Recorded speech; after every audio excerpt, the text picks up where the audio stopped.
السلام عليكم ورحمة الله وبركاته. أسعد الله أوقاتكم. الله يمسيكم بالخير. طبعا احنا قاعدين بنصور من قرية بيت وزن ومشهد ليلي للمنطقة الغربية في بيت وزن.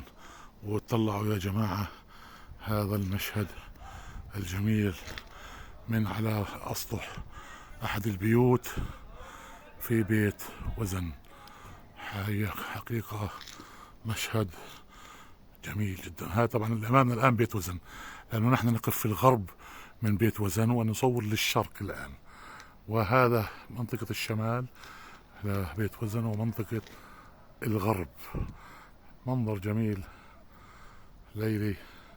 وهاي اللي امامنا القريبة منا الان هي بيتيبة يا جماعة، ومنطقة شارع طول كرم.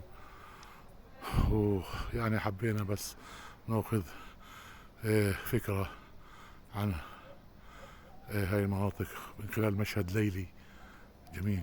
شوف السكون والهدوء ما شاء الله. حي الله يا جماعة، حي الله. سلامات سلامات.